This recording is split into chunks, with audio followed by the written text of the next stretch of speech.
because it looked like Caitlin Clark went to Chicago and took the city over.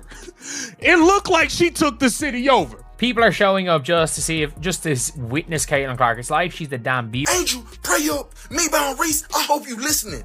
It looks like that line was for my precious CC. How she pulled up. Remember that awkward Reebok campaign where Angel Reese tried to go viral with her "Come to Your Trap, Take Over Your Trap" line during All-Star Weekend in Indy? Well, turns out Caitlin Clark didn't just show up. She took that trap, turned the lights on, and ran the whole operation like it was Hayes. Meanwhile, Angel Reese, nowhere to be found, sitting out with yet another suspiciously timed injury. The irony writes itself. Clark walked straight into Reese's backyard and stole the show, while the so-called hometown hero disappeared when the spotlight got the brightest.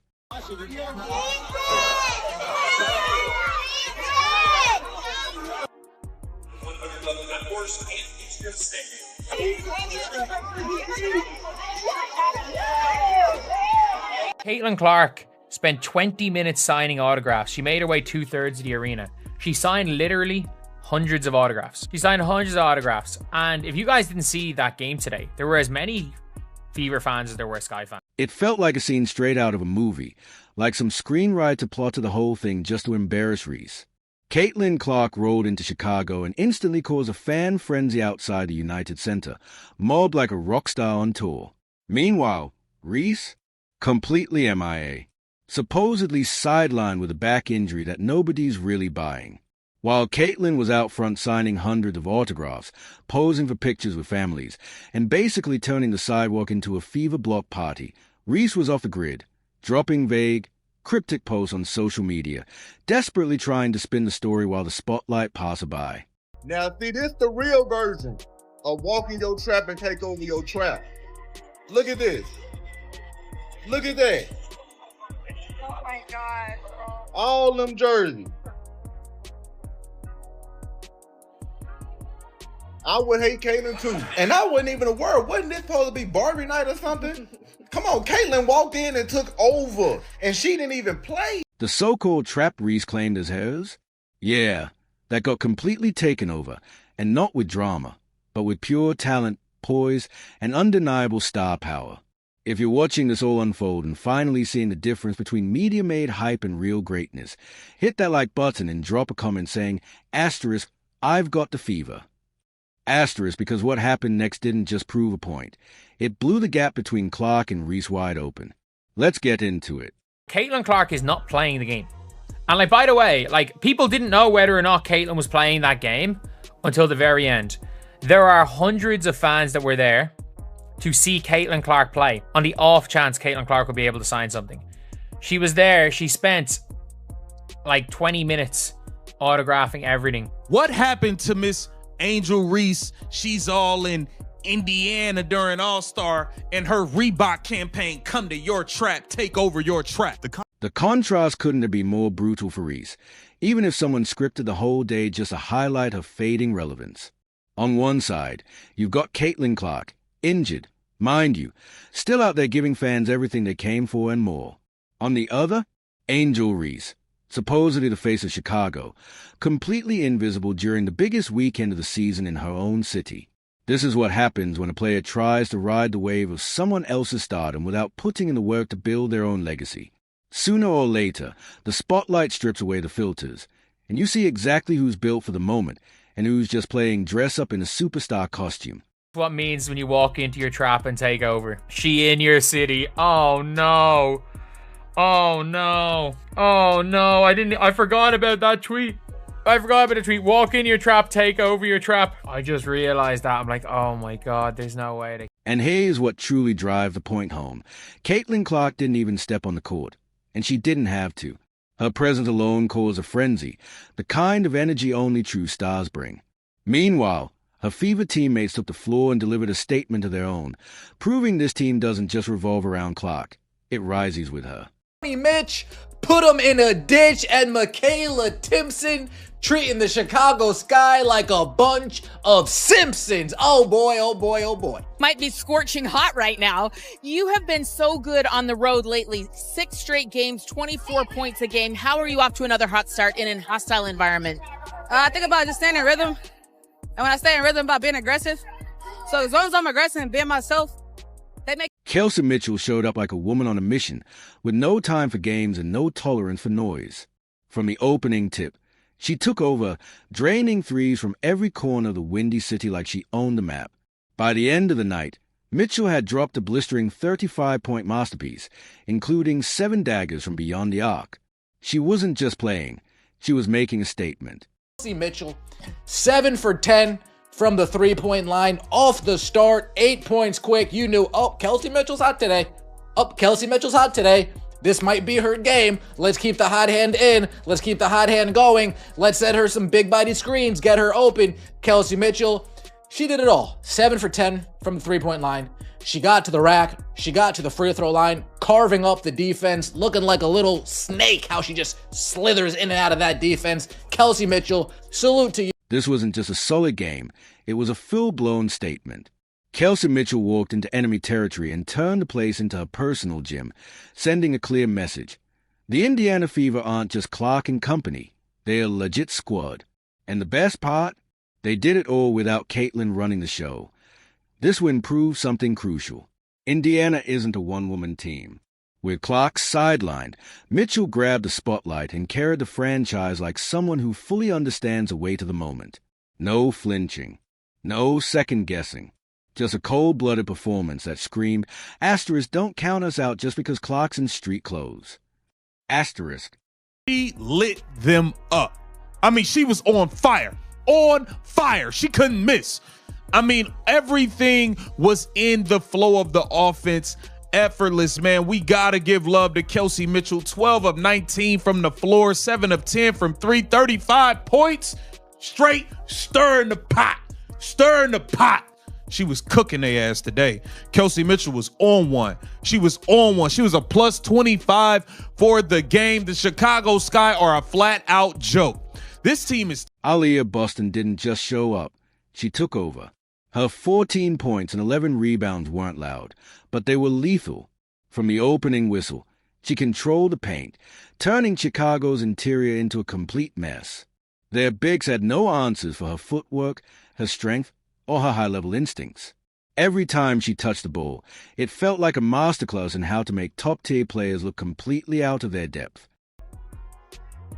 Cardoso running the floor, gets denied by Boston, returning the favor.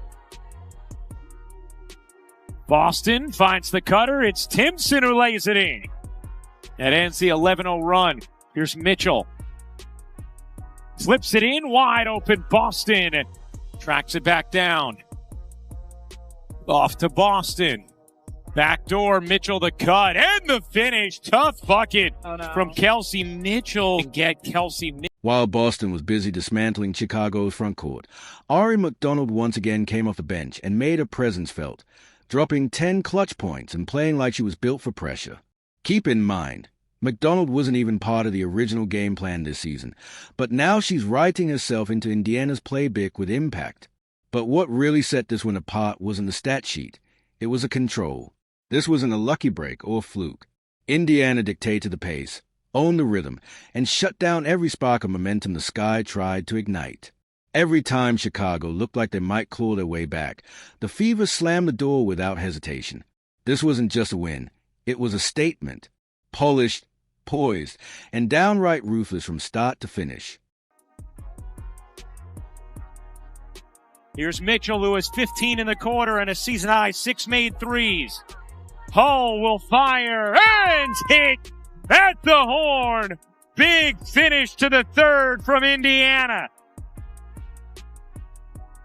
That final score, 93-78, actually did Chicago a favor. Let's be real, it felt like a 30-point beatdown.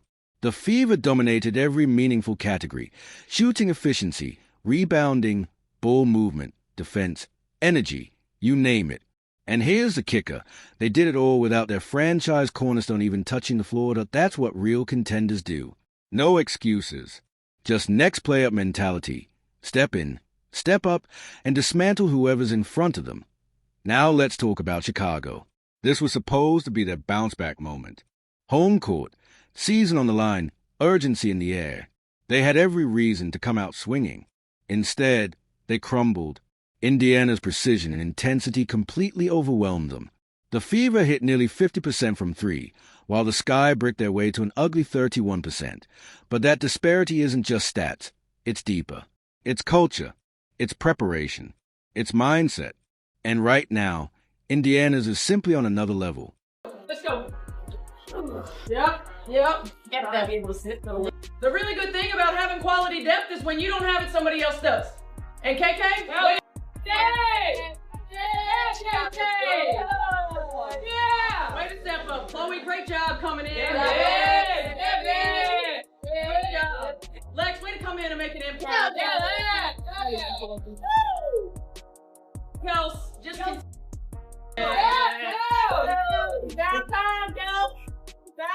Indiana's bench deserves its own round of applause. Michaela Timpson and Lexi Hull stepped in and delivered key minutes that kept the momentum alive. These aren't just role players filling space. They are tone setters who uphold the standard and give the starters room to recharge, which is critical during a playoff push. You can't burn out your stars in July. What makes the Fever so dangerous right now is their ability to rotate and still bring relentless intensity. Their 17 forced turnovers weren't just a stat. They were a blueprint for defensive disruption. The Sky spent the night off balance, scrambling to react and constantly chasing the game. Indiana run after Chicago had cut it to 2. Poked away by Timpson. There's the deflection.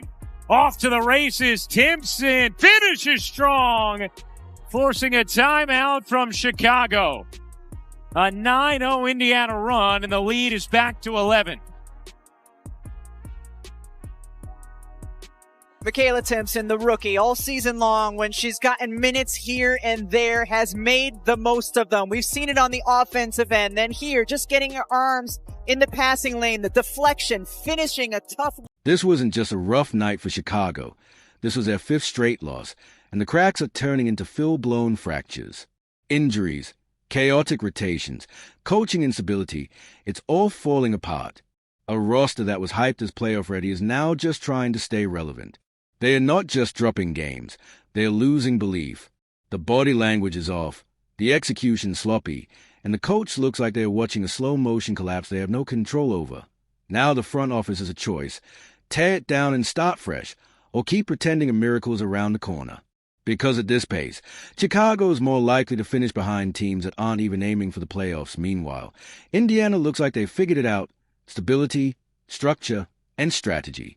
The Fever are building something real, brick by brick, while the Sky are desperately trying to plug leaks in a sinking ship. This wasn't just a win for Indiana. It was a statement, a masterclass in what championship culture looks like. And for Chicago, it was a brutal reflection of every flaw, every excuse, and every missed opportunity. They didn't just lose, they got exposed. 500 points, becoming fastest Fever player ever to do so in a season.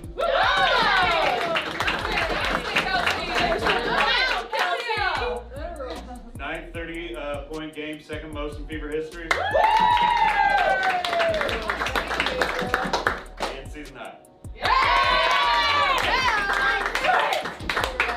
KK career high in points. AB 11 double-double of the season. And when you break down the numbers, the gap gets even more glaring. Chicago was out-rebounded 42-35, and that's not about height, it's about heart. Indiana didn't dominate with size, they dominated with effort. They boxed out, crashed the glass, and won every 50-50 ball like it mattered. Then there's the ball movement. The Fever racked up 24 assists on 34 made shots, smart, unselfish basketball. Chicago, just 16 assists, which tells you everything. Stagnant offense, rush decisions, and forced looks. And let's not ignore the turnover battle. Chicago looked frantic and careless, coughing up possession after possession. Indiana, on the other hand, played with discipline, composure, and clarity. The numbers don't lie. They paint a picture of a team that's locked in, well-coached, and rising versus a team that's scattered, guessing, and falling fast. I'm beginning to suspect the Indiana Fever are a better team than the Chicago Sky. Don't ask me why I believe that or think that. It's just a sneaking suspicion that I have. I mean, it could be the fact that the Fever spank them every time they play. Could be that. Maybe it's that. I mean, you know, you can date back to last year, but this year, the Fever spanked the Sky in the season opener. Indiana's defensive communication was on another level. Every rotation had purpose, every help read was on time, and cohesion was impossible to miss. Meanwhile, Chicago often looked confused and out of sync. What made it even more impressive? Indiana pulled this off while running smaller lineups for extended stretches. This wasn't about brute strength. It was about hustle, discipline, and outworking their opponent at every turn. Caitlin Clark took over Chicago. She signed autographs for hours. This wasn't no extras that was paid to come stand in the scene. No, these were real people trying to get autographs. She understands the responsibility of being the face of the league. And I don't necessarily know if she wants it, but she understands it. Who the biggest superstar? I'm waiting. Come on, man. Come on, man. I don't know how you could ever imagine, like, how can you compete with this? How, like, come on, just leave it alone, Angel. And this is why I'm saying you be making yourself look crazy because in all actuality, there's no comparison between you. Chicago's issues go far deeper than injuries or shaky chemistry. They are structural. This is about preparation, leadership, and identity. They are playing reactive, scramble mode basketball. Meanwhile, Indiana is playing like a team with championship intentions, and the rest of the league better start paying attention. The Fever just walked into a hostile arena without their superstar and dismantled a division rival. That's not luck. That's the blueprint of a serious playoff threat. And when Caitlin Clark returns, it's a problem for everyone. Because now, you can't just key in on her defensively. You've got to deal with a fully confident, battle-tested roster that's already shown they can get it done without her. That makes Indiana a nightmare matchup. Their system is clicking. Their players believe. And their front office has clearly built a foundation for something real. Something dangerous. That's why I say, Angel Reese, you need to stop trying to attach yourself to this girl at every turn because you cannot measure up. You don't have as many followers you have on Instagram. That is great. I will not take away from the fact that you are one of the bigger brands in the WNBA. You are a star in your own right, but you are not Caitlin Clark. It's a difference. It's a difference from De'Aaron Fox being at the All-Star game and Steph Curry being there. It's a difference. I'm sorry, it just is. You need to stop trying to attach yourself to this girl at every turn because she has officially come to your trap and taken over your trap. Look at all of the fans coming from all over. This game was also a huge step forward for Indiana's young core.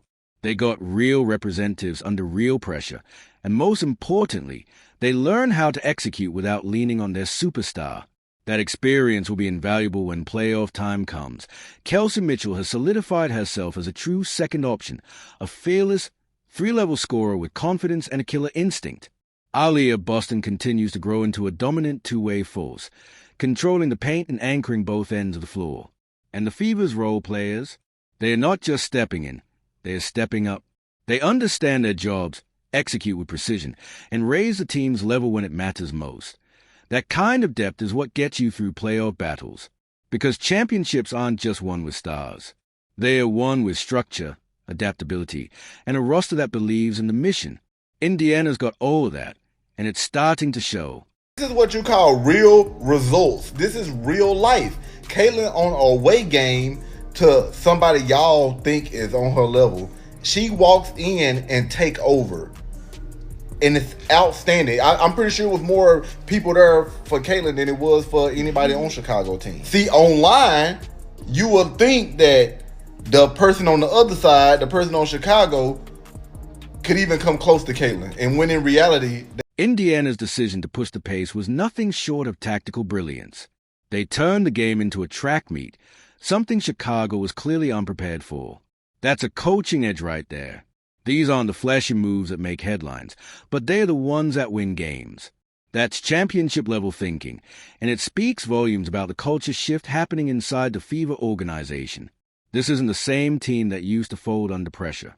This team smells weakness in attacks. And now, let's be honest, the so-called rivalry, it's dead. Truth is, it never really existed. Caitlin Clark is a one-woman empire. She stirred up a fan frenzy in a city she didn't even shoot up in. People showed up just to catch a glimpse of her, to feel her presence. Meanwhile, Angel Reese, another conveniently timed injury. Another big moment ducked. Again. I actually feel bad for Angel Reese at this point, and it has nothing to do with like how she's handled herself or anything. It's just simply Caitlin Clark is so much better than Angel Reese at basketball that it doesn't feel fair. Yeah, I think Angel Reese is struggling with the fact that Caitlin Clark is better at her best thing than she is. She's better at everything. And she had a triple-double. She's tied for the third most triple-doubles in WNBA history, and she's played 50 games. Yeah. Caitlin Clark's impact is generational. She doesn't just show up, she shifts the atmosphere. She doesn't need to play a single minute to take over a city's energy. That's real star power. And that's the difference. Reese is still trying to ride someone else's wave, hoping for some splash effect fame. But the gap is getting wider by the day. The money, the attention, the defining moments, they're all orbiting around Clark. Because greatness isn't something you can fake. You can't tweet your way into history. You have to earn it. And Clark is earning it every single day, whether she's in uniform or not. Reese, meanwhile, is still clinging to controversy and cryptic social posts. But this game, it was the exclamation point.